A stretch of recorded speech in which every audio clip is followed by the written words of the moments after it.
السلام علیکم ورحمۃ اللہ۔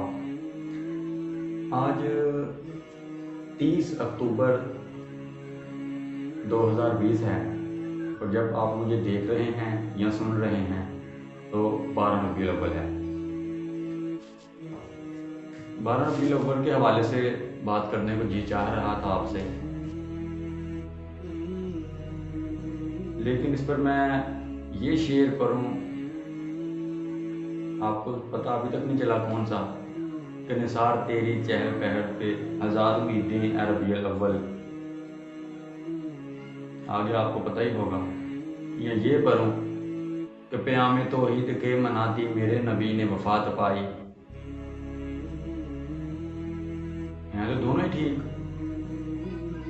اگر پوزیٹیو وے سے دیکھا جائے تو دونوں درست ہیں، کہ پیام توحید کے منادی میرے نبی نے وفات پائی، اور یہ ابلیس کے حواری مگن ہیں، خوشیاں منا رہے ہیں۔ وصال ہوا ہوگا تو جو بھی ابلیس کے حواری ہیں وہ تو خوش ہوئے ہوں گے۔ اگر وہ پہلا شعر دیکھوں کہ نثار تیری چہل پہل پہ ہزار امیدیں ہیں ربیع الاول، سوائے ابلیس کے جہاں میں سبھی تو خوشیاں منا رہے ہیں، تو یہ بھی درست ہے، کیونکہ ابلیس کے سوا تو کسرا و کیسر کے مینار تک روشن ہوئے تھے، ہر جگہ چانن ہو گیا تھا، روشنی ہوئی تھی، چراغاں ہوا تھا۔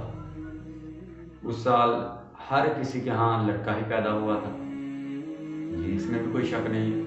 پوزیٹیو وے میں دیکھا جائے تو دونوں ہی درست ہیں، لیکن جس لیے یہ کہے جاتے ہیں یا بولے جاتے ہیں وہ آپ کو بھی پتہ ہے اور مجھے بھی پتہ ہے۔ یہ بات ہے، یہ اکتوبر کا مہینہ ہے، یہ بات ہے 28 صفر کی، یہ ربیع الاول اس کے پیچھے تھا سفر۔ میں عشاء کے وقت مسجد میں بیٹھا ہوا تھا، ایک خارجی قبیلے کا آدمی، میں بیسیکلی خارجی ان کو کہتا ہوں کہ جو یہ بات کرتے ہیں کہ کسی مسلمان کے پیچھے نماز پڑھنی جائز نہیں، کیونکہ مسلمان تو جس نے لا الہ الا اللہ محمد رسول اللہ زبان سے کہا اور دل سے اقرار کیا وہ مسلمان ہے، اور جو بھی کسی مسلمان کے پیچھے نماز نہ پڑھے، امام کوئی اعلانیہ گناہ گار یا فاسق فاجر نہ ہو کے اعلانیہ گناہ کرتا ہو، یہ خارجی آج کے یہ بھی مسلمانوں کو کافر کہتے ہیں، اور کسی کے بھی اور کے پیچھے نماز بھی نہیں ادا کرتے، کہ کہتے ہیں ہماری امام کعبہ کے پیچھے بھی نہیں ہوتی۔ چلیں آپ سمجھ گئے ہیں۔ تو وہ خارجی بھائی بول رہے تھے، بتا رہے تھے کہ آج بہت ہی اچھا دن ہے، بات 12 ربیع الاول پہ ہی ہے، لیکن ذرا سن لیں۔ کہہ رہے تھے کہ آج 28 صفر ہے، آج مجدد الف ثانی، جنہیں شیخ احمد سرہندی بھی کہا جاتا ہے، وہ تو کہہ رہے تھے کہ مجدد الف ثانی کا آج عرس ہے، تو دعا کریں ان کے لیے، محفل میں آئیں، محفل ہوگی اس میں شامل ہوں۔ تو بات یہ مجھے جب یہ دل میں آیا کہ چلو اس نے 28 صفر بولا ہے، اصل بات یہ بتانے لگا کہ اسی دن امام حسن علیہ السلام کی یعنی کہ شہادت کا دن تھا، تو میں نے سمجھا کہ شاید آگے یہ خارجی ان کا بھی ذکر کرے، لیکن خارجی تھا وہ کیسے ذکر کرتا کہ آج ان کی شہادت ہے۔ تو دل میں ایک طرف سے اٹھی کہ ان کو مجدد الف ثانی رحمۃ اللہ علیہ کا عرس کا پتہ ہے کہ آج ان کا عرس ہے، لیکن جو نبی کے جگر کا ٹکڑا ہے اس کا نہیں پتہ کہ اس کی آج شہادت کا دن ہے۔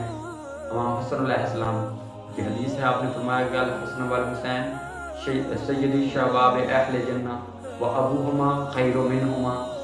اس طرح کی بہت سی باتیں ہیں جو کرنی ہیں، لیکن بات کو ختم کرتے ہیں کہ ربیع الاول میں نبی کا میلاد منانے کے لیے اتنا ہم کرتے ہیں، تو یار اتنے بے شرم ہیں وہ لوگ کہ جو امام حسین علیہ السلام نبی کے جگر کا ٹکڑا ہے، ان کے دن آتا ہے تو کیا اس وقت وہ جو پنجہ علامت ہے ان کی غازی عباس کی، وہ اپنے گھروں کی چھت پر کیوں نہیں ہے لہراتے؟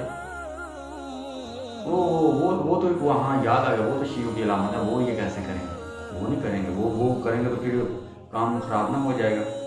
لیکن چلیں پنجے کو چھوڑ دیں، وہ ایک سیاہ جھنڈا ہی اپنے چھت پر لہرا دیا کریں تب ان دنوں میں، ہرگز یہ ایسا بھی نہیں کریں گے۔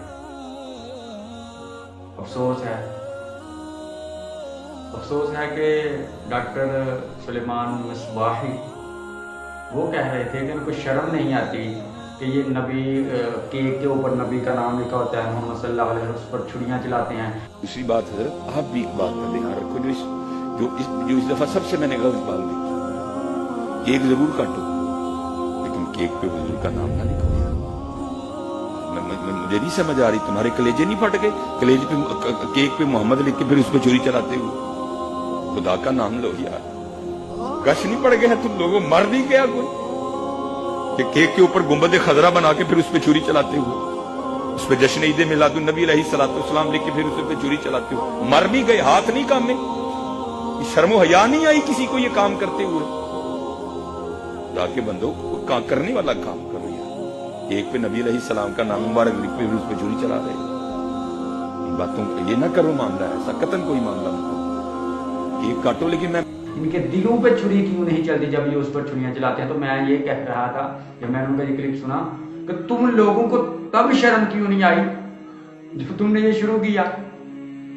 خود شرم نہیں آئی، اس وقت ان کو شرم نہیں آئی کہ ہم یہ کیا کر رہے ہیں، کیا یہ طوفان برپا کر رہے ہیں، یہ ہم سے روکا نہیں جائے گا۔ کل محدثات بدعۃ وکل بدعۃ ضلالۃ وکل ضلالۃ فی النار۔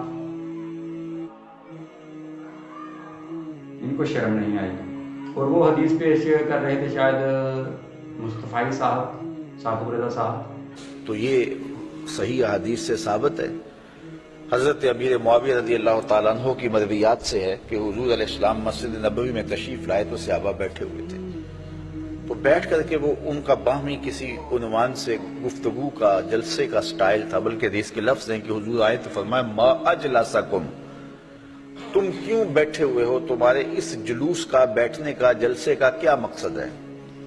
تو صحابہ نے جو جواب دیا وہ سننے کے قابل ہے۔ انہوں نے کہا جلسنا نذکر اللہ و نحمدہ علی ما ہدانا للاسلام و من علینا بکا، حضور ہمارے بیٹھنے کا مقصد یہ ہے کہ ہم اللہ کی حمد بول رہے ہیں، اس کی ثنا کر رہے ہیں، اس کا شکریہ ادا کر رہے ہیں اس بات پر کہ اس نے ہمیں ہدایت اسلام دی اور آپ کی صورت میں ہمارے اوپر کرم فرمایا۔ وَمَنَّ کہ وہ صحابہ بیٹھے ہوئے تھے مسجد میں، تو وہاں پر نبی پاک آئے تو آپ نے کہا کہ تم کیا کر رہے ہو، اللہ کی قسم کھاؤ، یعنی کہ میلاد منا رہے تھے صحابہ۔ سب کو پتا ہے کہ وہ حدیث میں ذکر ہے صحابہ بیٹھے میلاد منا رہے ہیں، صحابہ کہہ رہے ہیں کہ ہم اللہ کا شکر ادا کرتے ہیں کہ اس نے ہمیں ایمان کی روشنی سے سرفراز کیا، ہمیں ایمان دیا، یعنی کہ ادھر کی بات ادھر، ادھر کی بات ادھر۔ ویسے ایک کام ٹھیک ہے جو کہ الیاس قادری صاحب نے کہا ہے کہ اس دن روزہ رکھیں، مجھے ان کی یہ بات بہت پسند ہے کہ الیاس قادری صاحب نے کہا ہے کہ امیر دعوت اسلامی ہیں جو، انہوں نے کہا ہے کہ اس دن روزہ رکھیں، کیونکہ نبی پاک صلی اللہ علیہ وسلم ہر سوموار کا روزہ رکھتے تھے، آپ نے کہا ہے کہ اس دن میں دنیا میں آیا تو آپ بھی روزہ رکھیں۔ بچہ سمجھ کے شاید آپ نے ویڈیو ختم کر دی ہو کہ کیا سننا ہے اس کو، افسوس۔